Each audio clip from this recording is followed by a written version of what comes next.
Fuck My Brain.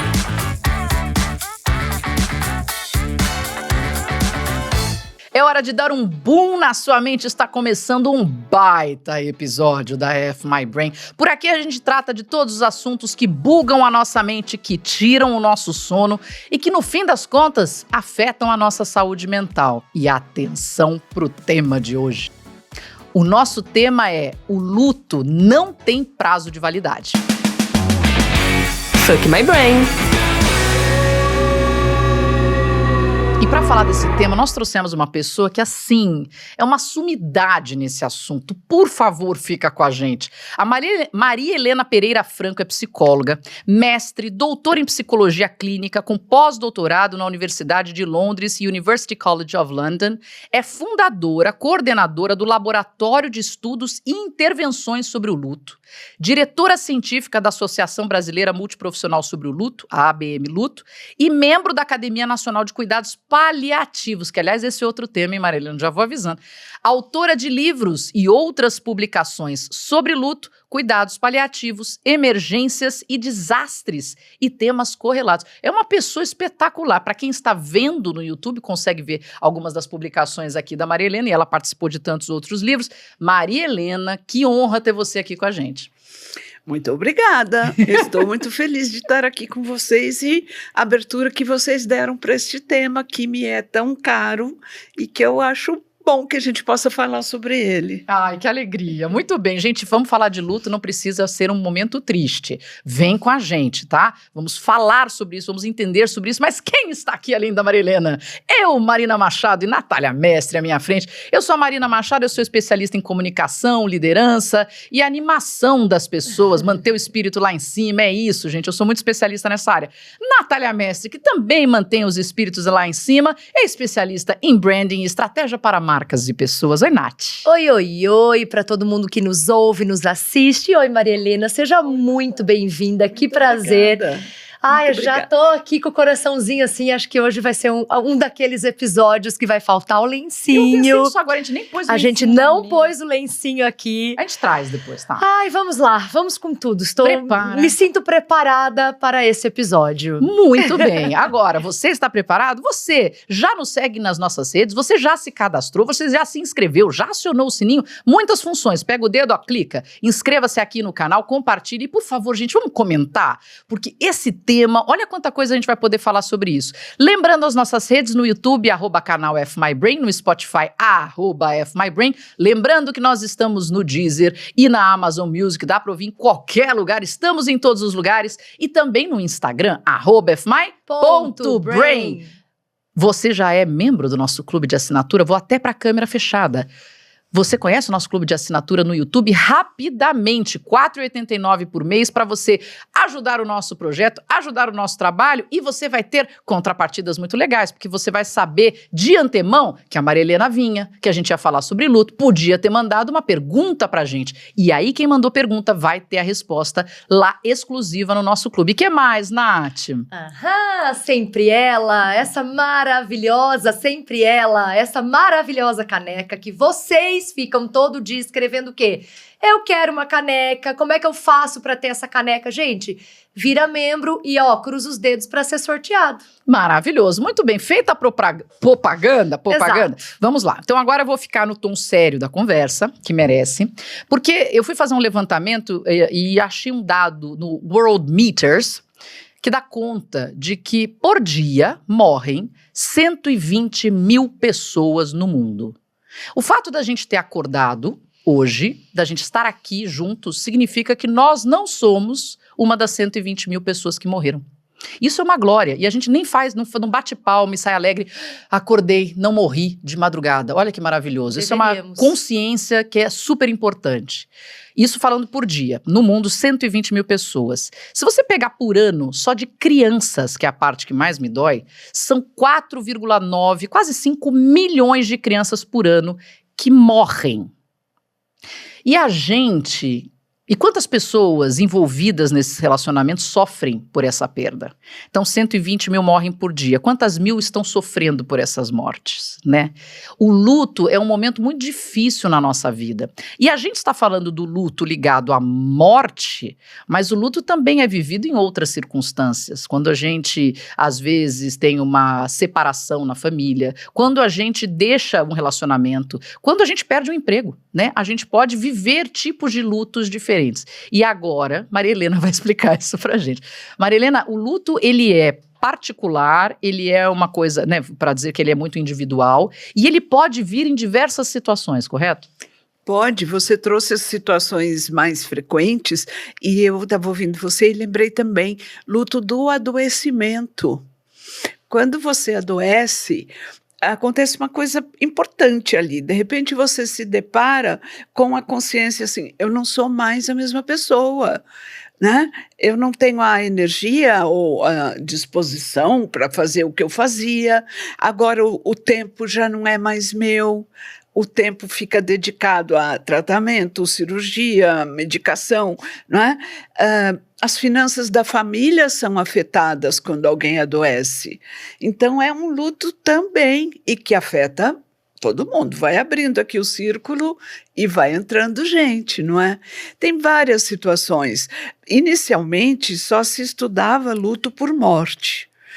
Mas acho que não podemos fechar os olhos, né? Sabe, pense os movimentos migratórios, refugiados, que baita luto que eles vivem. É uma experiência, eu lembro de você falando que é uma experiência de afastamento que a pessoa tem, eu achei isso tão bonito. Eu entendo assim, porque é um afastamento e que pede do enlutado que ele entenda a vida de outro jeito. Ele entendia lá do jeito dele, tinha lá as suas coisas, aqui mais difícil, aqui mais fácil, mas ele sabia como lidar, né? Aí, quando acontece o luto, muda tudo, sai tudo do lugar, né? E aí, quem que eu sou agora, né? Como eu fazia, podia ser bom, podia dar um resultado, agora não dá. Porque agora é outra realidade, né? Essa já não é a mesma pessoa. Não é a mesma pessoa. Essa é uma das más notícias que a gente tem para dizer para a pessoa que vive um luto, não é? Você não é mais a mesma pessoa e não vai voltar a ser. Perfeito. Nath. E eu acho que a gente... Esse é a grande questão, que eu acho que você quer voltar a ser aquela pessoa o tempo todo. Né? O ano passado, bom, a Má sabe, eu até já dividi aqui, eu perdi minha avó. E minha avó era, assim, um amor, assim, pra mim, sabe? A gente tinha uma relação muito especial. Eu morei na casa dela no começo da minha infância, enfim. E a gente tinha realmente uma relação maravilhosa. E eu perdi ela, e é muito estranho como, assim, eu demorei um pouco para conseguir digerir aquilo, que eu acho que tem também esse primeiro momento que você meio que não entende, né? Você vai e faz toda aquela cerimônia e você tá só vivendo. Parece que você não tá lá, você tá cumprindo um papel de vamos no velório, vamos no enterro, e você não tá lá, que eu também acho interessante a gente abordar. E aí depois você começa a tentar voltar à sua vida. E isso de tentar voltar é tão estranho, porque assim, ela não é mais a mesma, né? E eu lembro de eu acordar de madrugada pra chorar e pra sentir muita falta dela. E eu falava assim, Natália, você não é pra você sentir assim, você não pode sentir isso, né? E também as pessoas falam, você não pode sofrer porque você não deixa a pessoa partir melhor. Eu acho que tem tanta coisa que envolve. Eu queria, como que a gente passa por isso? Porque, por exemplo, o meu luto da minha avó, que eu tentei não viver, voltou uma crise de ansiedade minha que fazia muito tempo que eu não tinha. Então, eu queria entender como isso afeta mesmo a gente. Olhe, você falou nesse finalzinho, eu viajei que... Ontem eu estava preparando uma aula que eu vou dar e eu procurei uma imagem para falar de superar obstáculo. Aí achei um hominho saltando o obstáculo e tal, essa ideia. Quer dizer, não adianta não viver, você vive. custa muito mais energia psíquica não viver do que viver, né? Nossa, posso dar 10 já nessa frase? Isso já é muito bom. Tá bom. Muito, muito bom. Já ganhou nota 10, Tá Marilena. bom.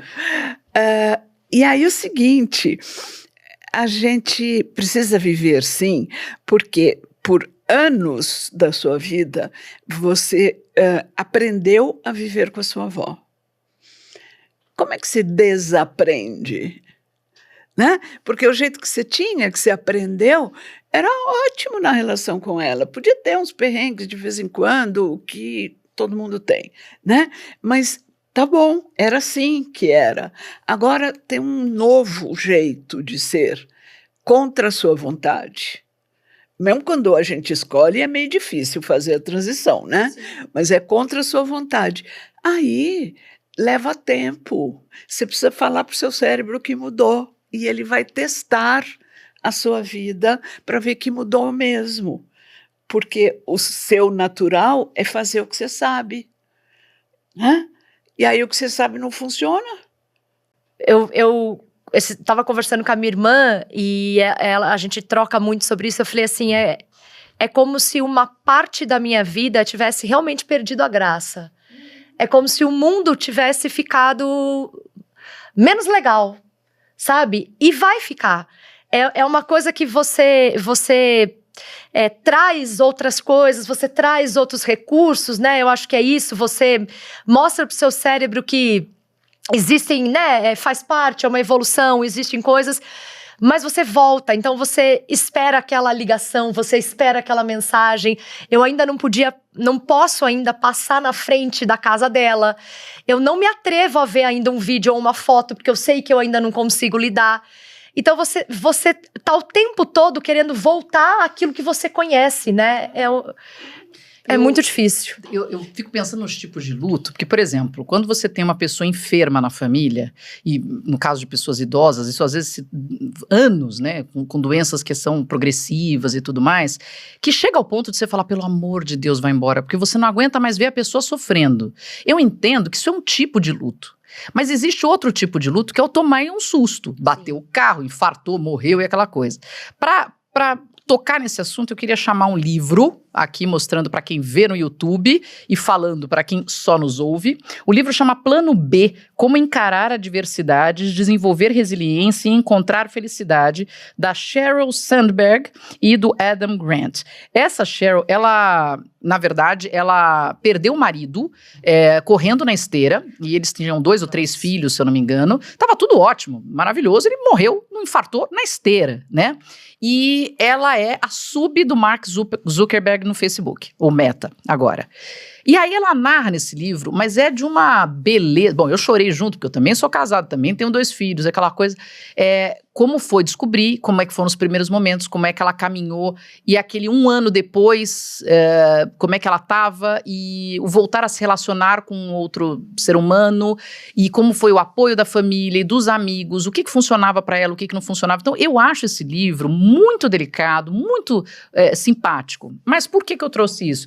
Porque esse tipo de diferença entre os lutos também interfere em como a gente lida, não, Maria Helena? Se eu estou aguardando, eu sinto a perda. Eu sei, a minha avó, a minha paixão, eu sempre tô com ela aqui no meu dedo, os anéisinhos dela. A minha avó sofreu muito, ela tinha Alzheimer, teve uma doença mais longa, e eu rezei pra minha avó morrer. Quando ela morreu, foi um alívio. Claro que eu chorei, fiquei lá o dia inteiro com a mão na cabeça dela, com ela no caixão. Fiquei com ela o tempo todo, e quando ela foi, eu fui, e feliz por ela estar livre daquele negócio. Uhum. As minhas lágrimas eram da saudade que deixava. Ponto, parágrafo, travessão. Agora, se alguém cai duro na minha, né, uma pessoa do meu convívio, num susto, você não tem preparo nenhum para isso. E eu entendo que o luto aí é mais complicado, não? Para dizer que peso. Tem prazo de validade, tem que ser rápida a recuperação. Não tem. Eu estava ouvindo você falar do ainda, eu tenho um pouco de dificuldade, você está falando e você é a autora da sua fala. O que eu quero comentar, quando alguém fala sobre o luto do outro, num comentário, você ainda não mexeu nas coisas? Ou você já mexeu nas coisas?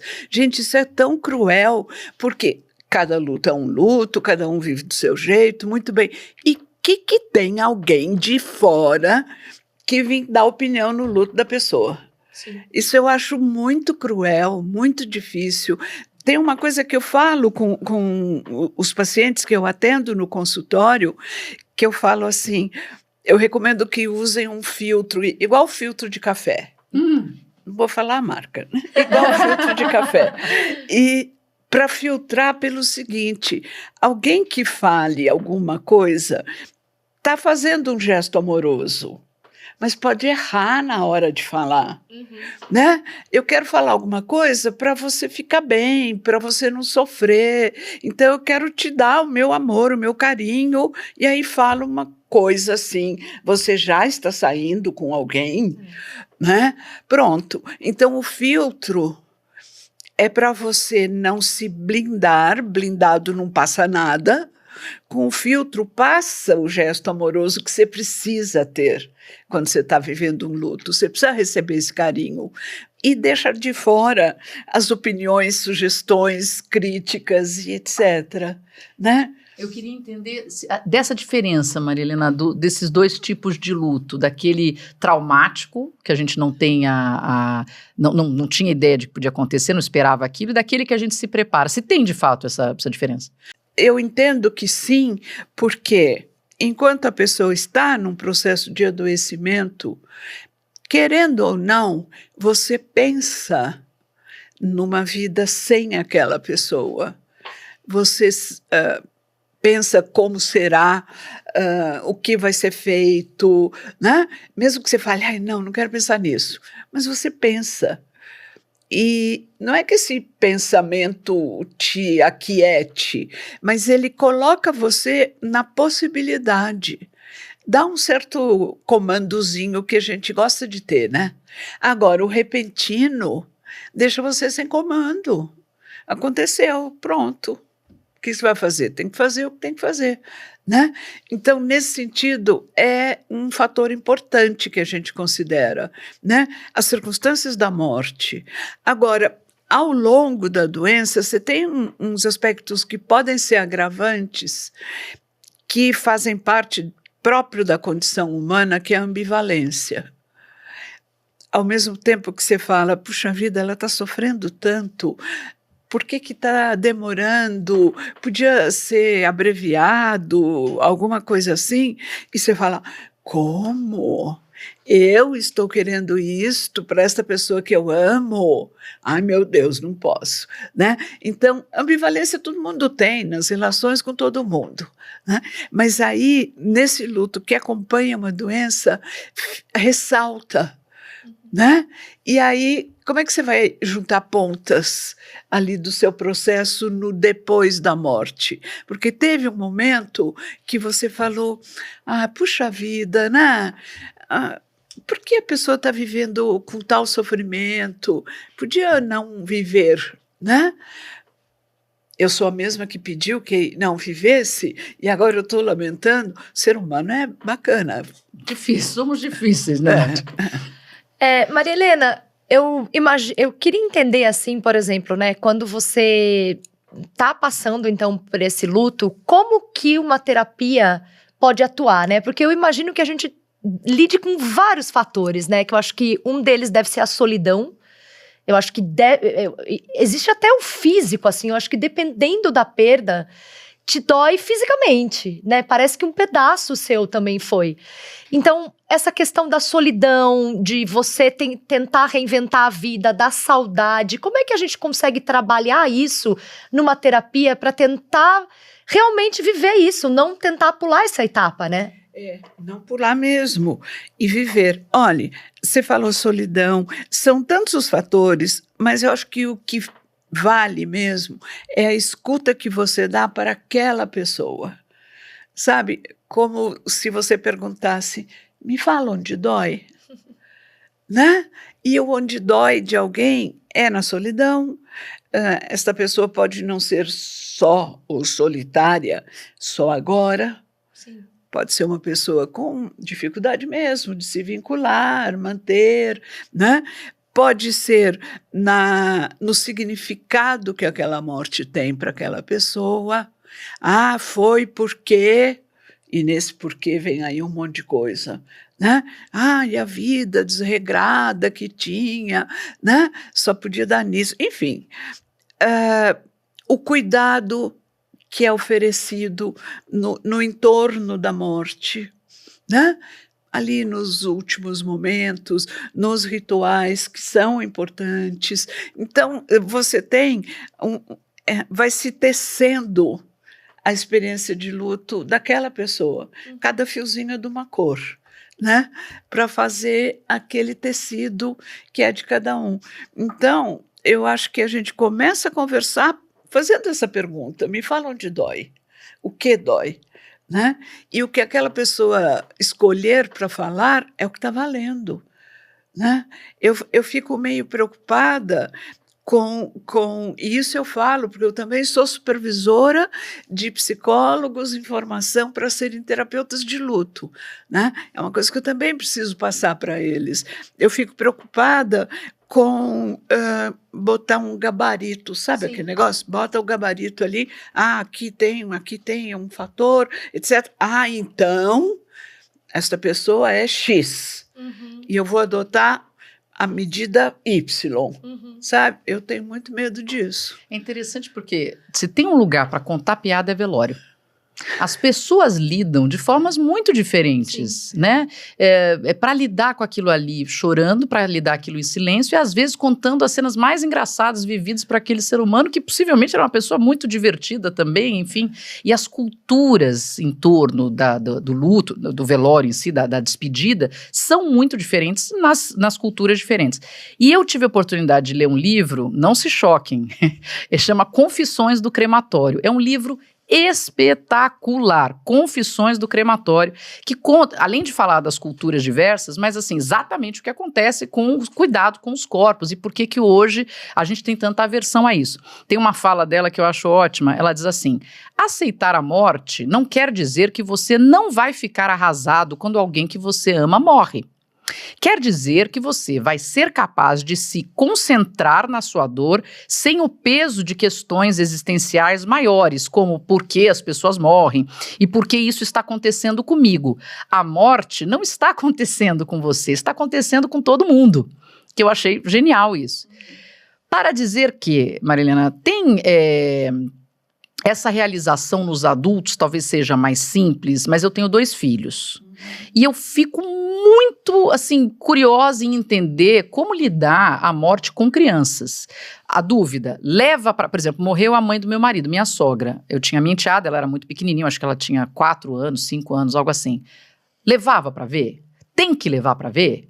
Não tem que levar para ver? Quer dizer, qual é o protocolo para se levar uma criança que vai viver esse luto também, né? Vai viver esse luto e vai viver numa família enlutada, né? Eu sou favorável que a criança vá. A partir de alguma idade, não. Eu falo, mais alto que um joelho já pode ir. Mas, isso é uma margem boa, tá bom. Uma altinha, 4 anos, tá bom, 3 anos, tá bom. Mas eu quero dizer o seguinte, a criança não vai ficar o tempo inteiro, porque um velório tem lá seus momentos mais difíceis, né?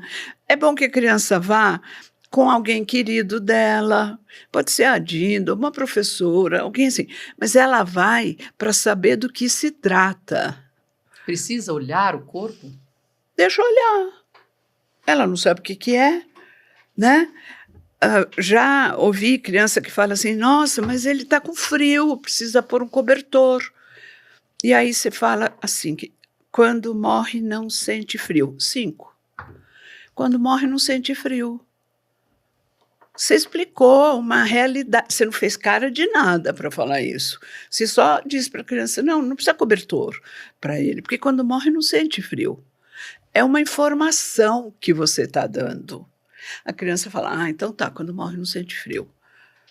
Né? Talvez ela se baste, né? Basta, ela achou esquisito, olha, encostei lá, tá frio, põe um agasalho, põe um cobertor, não é porque assim? Eu entendo que existe a dúvida do vou traumatizar, vai ver, morri, chato pra caramba, quero viver até os 150, morri.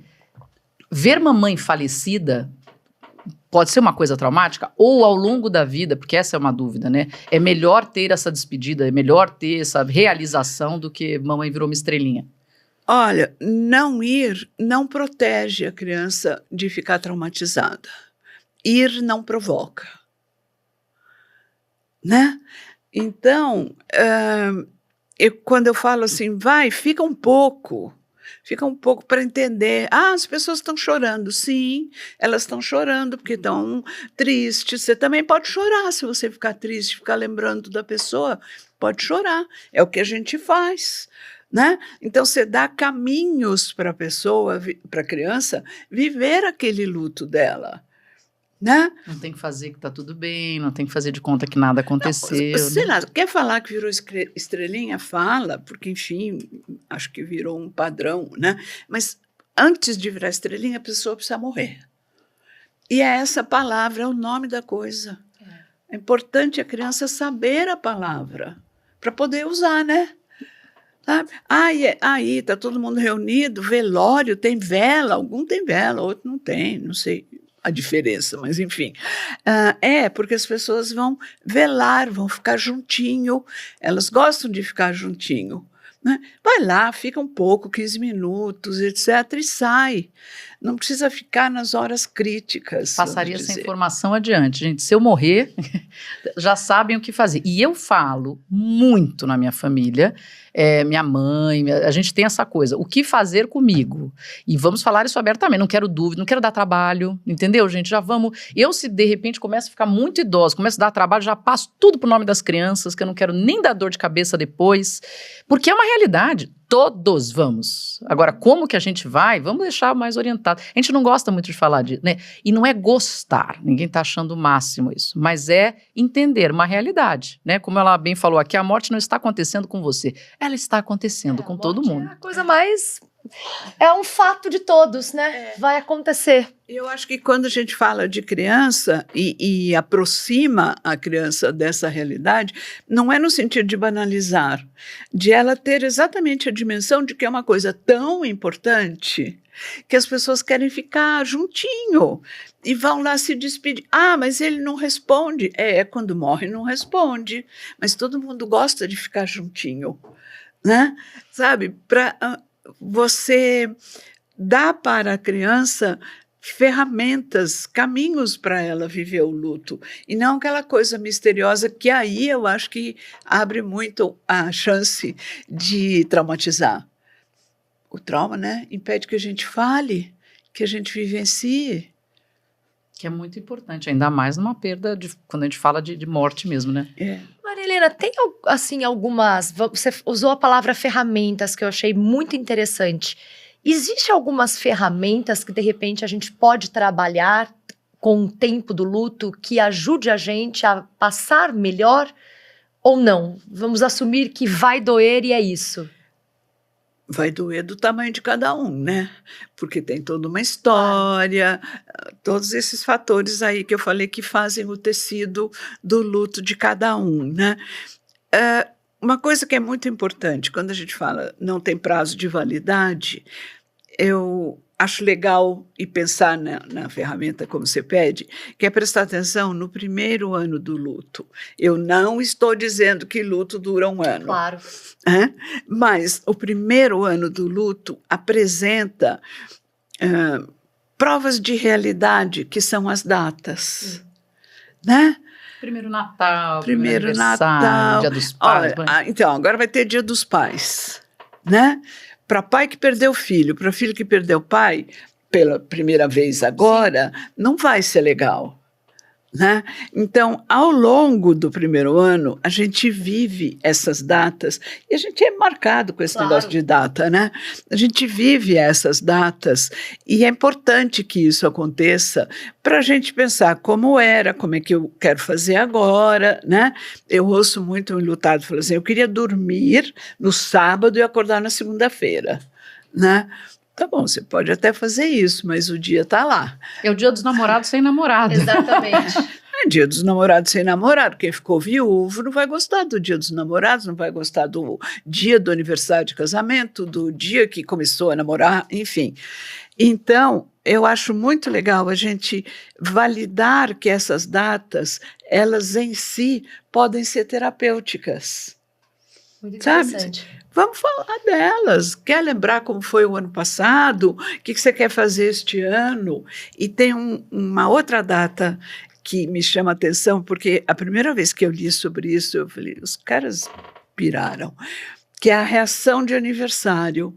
Quando está perto do primeiro aniversário, a pessoa volta a vivenciar, a lembrar com intensidade como se fosse tempo presente, né? Então, ela fala, hoje o ano passado, cria esta data, né? Essa data chamada hoje o ano passado. Muito doido Hoje isso. o ano passado, o médico chamou para falar não sei o quê. Hoje o ano passado foi a última vez que eu estive, né? Então, essa data é muito importante, não tem como a gente fugir. É interessante que a pessoa começa a viver isso sem nem ter se dado conta que está chegando, né? E tanto que tem nome, chama reação de aniversário. Olha isso. Reação de aniversário. Aniversário, primeiro ano Da de morte. aniversário da Primeiro morte, ano, né? Mas passado não quer dizer que tenha terminado o seu processo. Mostrou para você que você encarou esses marcos na trajetória, que são as datas do primeiro ano, né? Tá, encarou, vamos ver o que ficou daí, né? Então, quando você fala, vamos ver ferramentas para isso, eu acho que se você quer oferecer para alguém, você ofereça a sua escuta. A sua escuta sem julgamento, né? Porque vai ver o cara não botou o filtro e você fala, tá na hora, vou te apresentar um cara, né? Não, mas pera, a pessoa Só não queria consegue falar só como ela queria tá falar que sentindo. está com saudade, Sim. né? Você convidou, vamos sair, vamos tomar um café, e etc. E a pessoa fala, não, eu quero ficar sozinha. E alguém fala, mas você precisa sair, olha, você está aí, não vê mais ninguém. A pessoa não vê mais ninguém porque ela não quer. Exato. Eu entendo o valor, às vezes até do silêncio, mas de você estar lá. O meu marido, eu perdi minha sogra, paixão, coisa mais linda ela. E a gente soube isso de madrugada, de uma noite para outra, tal, e eu liguei para os amigos, os melhores amigos do meu marido, contei para eles, e todos apareceram em Bragança Paulista no dia seguinte, os principais, só que ele não sabia. Você me contou. E a gente estava andando já, eles não tinham conseguido chegar para o velório, e aí a gente estava andando com o caixão até o sepultamento, e eles estavam numa colina um pouco acima, todos assim, abraçados, eu falo até emocionado. E eu levantei a cabeça dele e ele olhou para eles assim, Ai, que lindo. e eles menearam a cabeça assim, e eles estavam lá. E aquilo, até hoje me marca, porque é a presença, é você ter alguém ali para você. E aí muda para uma coisa engraçada. Não é engraçado. Faleceu o pai de um amiguinho da escola, do prédio do meu filho. E ele soube por WhatsApp, estava chamando para jogar bola, para fazer não sei o quê. Ele falou, não, pai, cara, eu vou no velório do meu pai, que meu pai morreu. Imagina, o menino tem uns 8 anos de idade, 9 anos de idade. Escreveu dessa forma, eu fiquei imaginando, meu Deus. E aí meu filho falou, eu falei, nossa, filho, e como é que você respondeu?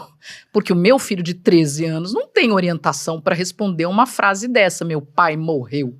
Que coisa louca, né? E aí ele falou, mãe, eu fui no chat GPT e perguntei como responder, não sei o que lá. Aí ele mandou o texto pro menino, sinto muito pela sua perda, uma coisa tão bonitinha. E aí eu falei, filho, que coisa mais linda. Eu falei, olha, numa dessas você pode virar pra ele e falar assim, cara, não tenho a menor ideia do que te dizer, mas que merda. Eu sinto muito. Ponto. E ele falou, eu falei, que merda, mãe. Enfim, a coisa foi, eu achei aquilo tão bonitinho. A gente fica muito sem o que dizer, né? Eu acho que eu criei até um protocolo para mim do que dizer para pessoas, porque infelizmente você vai andando na idade também, né, Maria Helena? Você vai tendo mais casos de falecimento, seja de pessoas próximas, de conhecidos, etc. Que eu falo muito do tempo. Eu falo, olha, permita-se chorar, permita-se andar no seu tempo. né? Porque só o tempo vai fazer isso melhorar. Isso é a distância desse momento, é a vida, é a coisa que ela, e você vai ter que viver isso, mas permita-se. E com essa frase eu queria levantar a questão das fases do luto. Existe, olha, no começo é assim, dali a pouco você vai estar assado, porque a gente está falando que o luto não tem prazo de validade, mas ele tem uma sequência que a gente fique de olho e funcione, e passou dessa fase e tal, ou não? Que bom que você perguntou isso, porque quando eu comecei a estudar luto, tinha aí as fases do luto, e que era meio que de rigor, né? Tentar encaixar a pessoa na fase, e as pessoas chegavam e falavam assim, eu estou na fase certa, qual é a que vem depois? E aquilo me incomodava demais. Aí eu comecei a estudar, porque eu falei, não é assim que está acontecendo, não é isso, né? E hoje, já há algum tempo, não trabalho mais com as fases, elas soam, elas ficam prescritivas. É assim que tem que ser, né? E o enlutado querendo se entender normal por uma coisa de fora dele. A fase que a Elizabeth Kubler-Ross, você já devia estar assim. Não, agora você tem que ficar revoltado. Agora você tem que ter depressão, né? É de fora para dentro. Eu não vejo assim, é um processo de dentro para fora, né? Então, eu não considero mais, não trabalho. Eu sei que algumas pessoas ainda, porque é fácil saber a sequência, eu até já esqueci, tá? A sequência das fases. Mas eu entendo mais como um processo. Pense um pêndulo de relógio que vai para lá, vai para cá, que você vive as experiências relacionadas à perda, à falta, você hoje olhando para trás, e você vive também as experiências da restauração da sua vida, de hoje para frente. E tem esse pêndulo aqui, que toca você na perda e puxa você na restauração. E porque você veio aqui, você fez as coisas de hoje para frente, você suporta ir lá na perda e encarar aquilo, etc. E você fala, bom, tem que tocar as coisas, vou para frente. Então, este movimento de pêndulo, da perda para a restauração, me diz muito mais de como é o processo, e é de cada um, porque cada um vai ver onde que ele está naquilo, né? É chamado processo dual do luto. Eu gosto porque tem essas duas palavras, processo. Luto precisa ser processado. E dual, esta dualidade de você na perda e na restauração. Hoje para trás, hoje para frente. Né? Que bonito esse pensamento. E aí cada um consegue, inclusive, traçar o seu movimento. E isso justifica também aquele comportamento que a gente tem de que um dia você acordou bem, no outro dia você acordou mal, no outro dia você acordou bem, né? De que você também está oscilando. Acho que essa coisa da dualidade é incrível. Mas eu só vou pegar um gancho um pouco do que a Má estava contando e que você falou sobre a questão da escuta, né? Eu queria entrar um pouco na importância das pessoas como rede de apoio quando você está passando por um processo de luto.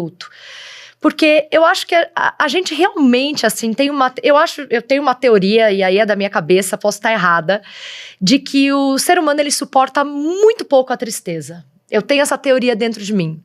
Todas as vezes que você vai falar de uma coisa triste, ao invés da outra pessoa apenas te ouvir, ela tenta ao máximo melhorar aquilo que você está sentindo. Só que ela não tem o que fazer por você. Então, quando você conta, olha, eu tô com saudades, e a pessoa fala, mas vamos lá, vou te apresentar um cara novo, tipo, não é isso.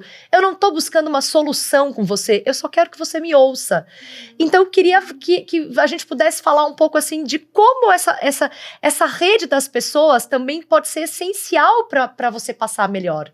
Ela é essencial, mas as pessoas se cobram ter como aliviar a dor do outro. É isso aí. Como se elas tivessem isso. Não tem, né? Quando a gente fala, fica junto, fica quietinho, senta ali, né? Faz um café, oferece para a pessoa. isto é uma ação terapêutica.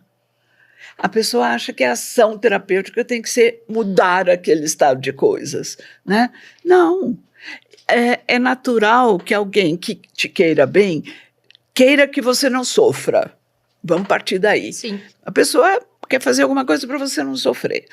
A pessoa se angustia, porque ela quer fazer alguma coisa para você não sofrer e não é assim, né? Então, não é numa vez, numa segunda, enfim. Isso dá muita angústia para quem te quer bem. Então, vamos lá, vamos fazer uma coisa diferente. Sai dessa, né? Então, eu acho importante a gente pensar. Tudo isso é construído porque tem afeto, porque tem amor, que as pessoas não querem que você sofra, né? E aí é difícil o enlutado falar, olha, tudo bem, eu quero ficar sozinha e eu continuo sendo sua melhor amiga, tá?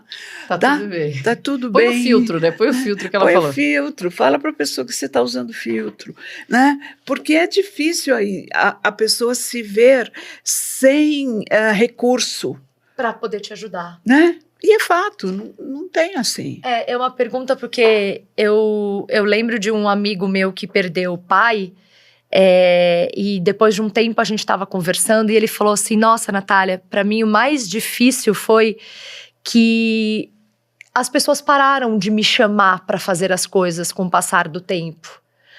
E a sensação da solidão de uma perda, ela foi ampliada porque eu estava sozinho por outras coisas.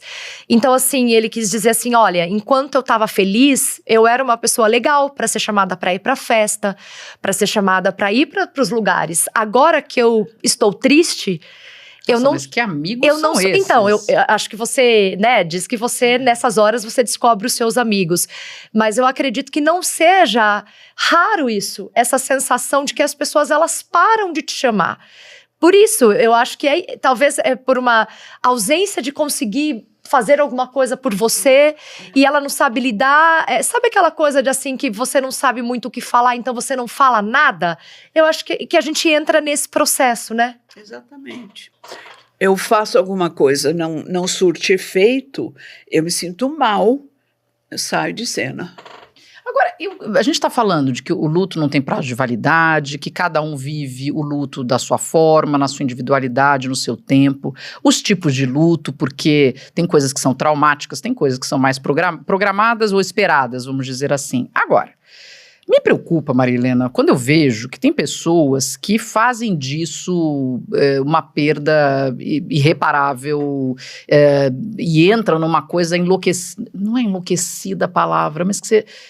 Parece que a pessoa se consome por muito, muito tempo, sabe? Onde parece que é onde ela tem que estar e que ela não pode se erguer daquilo ali. Então, não tem prazo de validade, cada um no seu tempo, mas tem gente ali que também, não precisava ser tudo isso? Tem. A boa notícia é que é uma porcentagem muito pequena da população. Você tem a população geral que vive perdas, vive um luto, tá?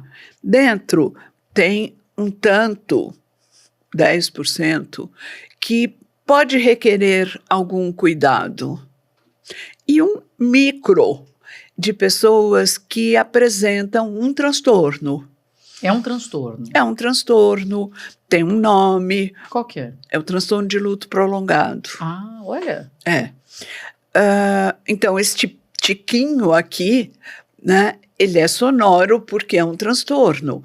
Então, a pessoa vai precisar de cuidados especificamente voltados para essa necessidade e que são diferentes dos cuidados oferecidos aos demais enlutados que têm um sofrimento, que se beneficiam de uma ação terapêutica, mas não este tanto como os do transtorno. Olha, interessante, não sabia que tinha esse transtorno. Também não. Existe, eu acho que o que a Má quis dizer é que eu acho que tem gente que se prende a isso. É como se você não pudesse se refazer. Exato. Começar uma nova vida, né? Então a pessoa, ela parece que ela ficou naquela posição do enlutado e ela não sai dela, né, Má? É. Acho que é nesse sentido. Não sei se tem interesse de sair disso. Eu não diria interesse, mas até condição psíquica para isso. Né? Você falou, eu coordeno o laboratório de luto da PUC. Como ele é conhecido, a gente recebe muita solicitação, a primeira coisa que a gente faz na escuta, chega lá, preencheu a fichinha, na secretaria, não sei o que, chega para nós. A primeira pergunta, é luto? Por quê? Pode ter perdido alguém. Aí a gente olha esse fator, o outro, e a gente vai falar para a pessoa, meu bem, é o seguinte, ok, você tem uma perda, você tem isto, que te favorece lidar com esta perda sem precisar o auxílio de um profissional. Tá? A gente está aqui, quem sabe a gente ajuda você aí a organizar a sua vida, algumas coisas práticas que sejam interessantes, né? Agora, tem aqueles que com a mesma pergunta, é luto? A gente fala, é luto sim, então pronto, vamos nós como profissionais e vamos ver que qualidade de luto que é. Se é um luto complicado, que enfim, a gente vai oferecer a ajuda profissional, se é um transtorno, que aí pode ser lidado de outras formas, além da psicoterapia, talvez com alguma medicação, mas pensando, né, quantitativamente, que é uma porção mínima, né? Mas essa avaliação a gente tem que fazer. Maria Helena, um pouco, agora mudando um pouco sobre os tipos de luto, né? A gente acha que a gente, né, fala do luto da morte, e a Má pontuou um luto que é uma separação, né? Então, relações que se acabam de amizade, de casamento, e um trabalho, por exemplo. Então, trabalhei 40 anos na empresa, fui demitido. Você passa por um luto. Mas eu acho que aqui eu queria te ouvir, que eu acho que tem uma diferença do luto da morte dos outros lutos, que não sei se aplica, que eu acho que a morte, você não tem um tom de que você participa como culpada disso. A morte vai acontecer. A morte é algo que, independente de você, ela vai acontecer. Quando você fala de um término de um casamento ou de um trabalho, você sai disso com muito da sua autoestima afetada, porque você acha muito que tem uma parcela sua que fez com que o relacionamento não desse certo, ou que fez com que você fosse mandado embora, enfim, terminado um trabalho. É diferente esse manejar, assim? Lida-se diferente porque pega em partes diferentes? Olha, você pode ouvir a pessoa que sai de um casamento e que durou pouco, muito, enfim, as razões para ter terminado o casamento, e você vai atrás dessa pessoa, vai com ela entender como ela te conta o protagonismo que ela teve. Né? Ela pode dizer, eu só faço escolhas erradas, mesmo que eu conheça outra pessoa, eu vou fazer a escolha errada, então eu mereci que acabasse. Eu não estou julgando, ela está me dizendo. Ela pode dizer o mesmo quando é um luto por morte. Eu poderia ter sido mais rápida na atenção para aquela pessoa, eu poderia ter insistido mais para ir ao médico, né? Então, vem de como a pessoa narra a sua experiência, né? O lugar que ela tem de protagonista ali naquele luto. Ela pode falar assim, também o cara era um péssimo marido, um péssimo pai, vivia gente batendo na porta com conta para pagar e não sei o quê. Olha que horror o cara. Horror o cara, tá bom. Ela vai dizer que ela achou bom que acabasse. Horror o cara com quem ela viveu, com quem ela teve filhos, e isso não é julgamento. Claro. É para perceber no todo onde que ela entra nessa história. Né? Tem uma coisa que o ser humano faz, que é o significado das experiências. Né? Ela pode entender assim, é porque eu não fui bem tratada, sei lá, pelo meu pai, então eu escolho homens que me tratem mal. Psicanálise baratinha essa, viu, gente? Pelo amor de Deus. Né? Mas, enfim, ela explica assim. Então ela fala, o cara não pagava as contas porque ela escolheu errado. Percebe a narrativa que ela faz, como ela explica a vida dela, como ela explica o luto dela. Então, em termos gerais, é diferente. Cada luto é diferente do outro luto. Eu queria dar para as pessoas, a gente está chegando numa parte final, será que tem, Maria Helena, como passar para as pessoas que estão assistindo e ouvindo, de repente, ferramentas para que o caminho seja mais leve? De tanto que você vê, de tanto que você orienta, será que a gente pode já começar a colocar na nossa cabeça um caminho, uma preparação mental, enfim, porque não tem fases do luto, cada um tem que viver do seu jeito, ela deve ser vivida, não é uma questão de superação, mas já que todos teremos que viver isso em algum momento, como é que pode ser talvez menos ruim? Não. A resposta pode ser não, tá? Tudo bem. A gente busca isso, a gente quer que seja menos ruim, né? Vendo, calçando o sapato do enlutado, né? Para o enlutado é muito importante que ele não seja julgado, que ele seja ouvido, acolhido. Eu não quero ninguém me falando, mas você também, né? Não, ele não quer ser julgado. Já está doendo pra caramba, ainda vai alguém falar. Então, como ferramenta para mim é não ouvir esses julgamentos, é botar o tal do filtro. O enlutado bota o filtro. Você é o amigo do enlutado, então não julga o cara, né? Sabe? Oferece a companhia, né? Às vezes o enlutado se sente tão para baixo que ele fala, não, nem vem aqui, porque eu não vou ser boa companhia para você e você vai detestar passar a tarde comigo. E o amigo fala assim, tudo bem, eu vou aí, eu vou lavar a louça, porque aposto que a sua pia está cheia de louça. Sou seu amigo, eu vou aí lavar a sua louça, tá bom? Sabe, fazer coisas que você ofereça, que podem ser de ordem prática, pouquinhas, né? A gente fala, só lavar a louça, grande coisa, né? Não, não é isso. É você falar de lá da cozinha onde você está fazendo isso, você fala, oi, quer um copo d'água? Eu levo aí para você. Ou seja, estar presente, sem cobrar do enlutado que ele seja diferente do que ele pode ser, né? E o enlutado vai viver a sua experiência, é claro, no que ele já viu, ou que vem da sua família, né? Tem famílias com jeitos bem determinados, né? De viver uma experiência assim. Então ele fala, bom, deve ser desse jeito, eu vou repetir que é assim que funciona, né? Mas como ele vai perceber que oscila, que tem um dia que ele está legal, outro dia que ele não está para ninguém, né? E porque ele fez isso, ele fez aquilo, ele consegue fazer o seguinte, né? Tem todo um trabalho de você... Aí é pensar... Eu faço isso muito... O que nós estamos fazendo aqui é essa coisa também, né? De educar para viver o luto.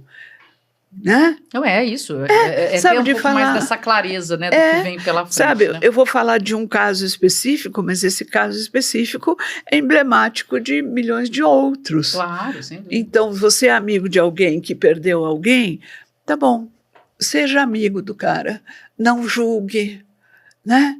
Em lugar de eu dizer para ele o que é melhor, você não sabe o que é melhor, nem ele. Nossa, eu fico imaginando quem faz isso. E eu acho uma coisa muito interessante que pelo menos funcionou para mim, que é falar sobre o assunto. Sim. Porque o que acontece que eu acho, né? A gente tem que passar tanto, tem que superar essa palavra do superar. Você tem que superar a morte, que o que você fala? Você não toca mais no assunto.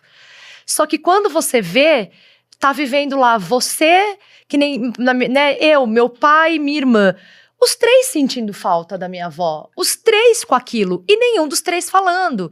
E os três tentando ser forte um pro outro, até a hora que um dia eu falei, gente, tá insuportável, eu sinto muita saudade da vovó. Aí meu pai chorou, minha irmã chorou, então a gente teve esse hábito de falar, porque também é um testemunho de que você não tá passando por aquilo sozinha, né? Esse zelo, vamos dizer, de não abrir, de não expor, acaba não dando o que a gente quer, né? Sabe? Então, seu pai estava enlutado pela mãe dele, Sim. que por acaso tem o mesmo nome da sua avó e o mesmo nome da avó da sua irmã. Mas nós estamos falando de relações diferentes. Com certeza. Né? Ai, que bonitinho Não, isso. mas é isso, de relações diferentes, de formas que pegam diferente. E aquilo, né, eu acho que é muito interessante, assim, eu acho que a morte, ela faz a gente testemunhar também um pouco dos nossos pais. Quando meu pai perdeu o pai dele, eu tinha 13 anos. E meu avô, pai dele, era um cara super legal, super alto astral. E ele faleceu com 59 anos. Gente. Ele pegou uma bactéria bizarra numa viagem para uma marinha que ele foi fazer com a minha avó. E, assim, chegou com uma pneumonia que parou tudo, UTI, faleceu. E eu lembro, né, daquela vez de olhar para o meu pai várias vezes e falar, nossa, como é que ele não tá transtornado? E óbvio que depois, adulta, eu soube de quantas vezes ele chorou no banheiro, ele se desesperou e só minha mãe viu. Mas agora, quando eu, né, passei pela experiência de ser a minha avó, né, hoje eu com 40 e meu pai com 63, eu vejo ele se permitir não ser tão forte na minha frente, na frente dos meus irmãos. Se permitir passar por uma experiência parecida com a minha. Sabe? Então, eu sei que os pais, eles tendem a parecer fortes, mas talvez não seja o melhor caminho. Talvez todo mundo precise que o outro esteja na mesma condição que você. Esse plano B, Sabe? esse livro, ela fala disso. Dela chorar junto com as crianças, deles voltarem a jogar joguinho, mas fala do papai. É um jogo difícil, né? Porque ela ali como mãe, você tem que dar a estrutura da base, mas você tem a perda do amor da sua vida, no caso dela era realmente. Então, assim, é muito, muito, muito bonito. Eu insisto nessa leitura aqui, que ela é muito simpática e dá uma orientação muito legal. Mas, vocês ouviram? É hora do boom? Fuck my brain. E na hora do boom, e nesse tema, assim, tão interessante, tão denso, tão importante, a gente vai arrematar essa conversa, onde a gente falou esse programa todo sobre o luto não tem prazo de validade, e passo para você, meu anjinho, Natália Mestre. Nossa, difícil. É um programa complicado de dar um boom. Porque eu percebo que eu tô no meu luto, né? Eu perdi minha avó em setembro do ano passado e eu sigo nesse luto. E eu acho que, assim, o que eu tiro dessa conversa toda e até da minha própria experiência, eu acho que é, primeiro, aceitar que você tá passando pelo luto, fingir que não acontece e tentar acordar como se nada tivesse acontecido, com essa ideia de que, nossa, você tem que superar, você tem que seguir firme, sua avó lá do céu não vai gostar e te ver chorando. Poxa, eu vou chorar, sabe? Eu vou acordar de madrugada, eu vou ficar desesperada, eu vou sentir a falta, eu vou lidar mal com o Dia das Mães, com o Natal. Eu acho que esse é o primeiro ponto. O segundo, eu acho que é você falar mesmo. Me faz tão bem falar para as pessoas que sabem quem ela é, quem ela foi. Falar, olha, eu tô com saudade. Você também tá com saudades? Você também sente assim, sabe? E para todo mundo que não tá vivendo luto, né, mas tá na condição de ver alguém que está passando por isso, eu acho que é isso, você não vai resolver a dor daquela pessoa, mas você pode estar lá, você pode ter uma escuta empática, você pode fazer companhia. Então, falar coisas legais, eu acho que passa muito por esse momento, sabe? Nossa, eu vou usar o meu boom para lembrar um negócio que eu acabei de lembrar. Porque quando o Ricardo Boechat faleceu, para quem não conhece, Ricardo Boechat foi, para mim, o maior apresentador, jornalista desse país nas últimas décadas. Ele faleceu num acidente de helicóptero e eu tive a muito difícil função de entrevistar a mãe dele no velório, que é a função mais desgraçada de um jornalista. E eu pedi para segurar a mão dela, porque eu fiquei tão fragilizado, eu falei, eu não quero que ela se sinta abusada por um microfone, e perguntei para ela quem era ele nos olhos dela. Porque em vez de cutucar a dor, eu queria trazer o amor dela por ele ali, né? E eu acho que no processo do luto, e foi tão lindo ver ela falando sobre ele, e aí ela despencou a falar sobre o Ricardo, a gente talvez focar nas memórias boas para lidar com os momentos ruins que virão, quando o pêndulo vai lá para trás e depois volta para frente, talvez nos ajude a seguir mais com o pêndulo para frente. Não do que foi perdido, de não estar aqui, de não tenho mais essa pessoa, de minha vida acabou, de tudo tá ruim. Mas que incrível o quanto essa pessoa faz falta, porque ela era maravilhosa, porque a gente gostava. E pegar esse sentimento e usar como um combustível para ir para frente. Porque a gente pode fazer essas escolhas de forma mais consciente, na minha visão, de ficar preso num sofrimento que nos coloca para baixo, ou usar dessa tristeza. Mas vamos caminhar para frente. Que talvez isso ajude o processo a não ser tão sofrido, porque a perda é sofrida, ponto, parágrafo, travessão. Agora o seu boom, Marilena. Para algumas pessoas é difícil fazer esse movimento. Sem dúvida. É realmente difícil e ele vai além da vontade, do desejo, não é? E como os diferentes papéis se entrelaçam. Ouvindo você, entrevistando a mãe do Boechat, você também estava enlutada. Muito. Nossa, chorei durante a transmissão. Eu tinha que entrar, eu parava de chorar. Aí saía do ar e eu chorava. Aí né? Então, a fala dela, ela fala de um outro lugar diferente do seu, né? Mas tem ali uma dor que toca na sua, que é de outra qualidade de dor, porque é diferente. Né? Então, eu acho que isso nos aproxima, nos torna mais humanos. A gente ter esta força de estar com o outro que está em sofrimento sem necessariamente ter que mudar aquela pessoa, né? Porque na nossa condição humana a gente não é tudo que a gente queria ser. A gente não pode tudo que a gente queria poder, né? E eu faço uma metáfora na sua biografia, na biografia de todo mundo, a gente escreveu capítulos com aquela pessoa. Eles estão escritos lá, né? Você vai continuar escrevendo outros capítulos, você não vai arrancar aqueles. Sim. Arranque um capítulo de um livro, ele vai ficar capenga, né? Então, ele está lá, escreveu, você viveu aquilo. Os próximos você vai escrever porque você viveu aquilo. Né? Você não é a mesma pessoa, porque você viveu aquilo e não é mais. Então, eu acho muito importante a gente validar a nossa condição humana. A gente é falível, a gente erra, a gente quer acertar, a gente quer fazer coisas legais, né? E o luto está aí para mostrar para a gente. Ele só existe porque a gente se vincula às pessoas. Fuck my brain. Perfeito, gente. Que programa sensível. Nossa, Marilena, muito obrigada. Muito obrigada por essa troca. Obrigada pelo convite. Ô, amiga, obrigada por essa troca também.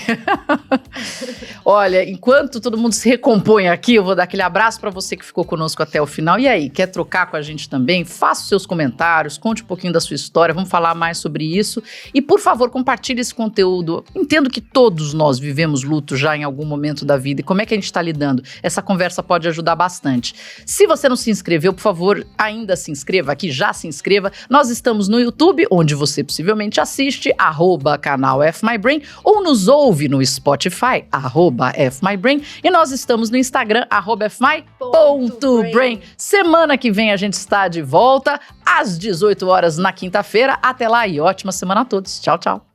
Fuck my brain. Fuck my brain.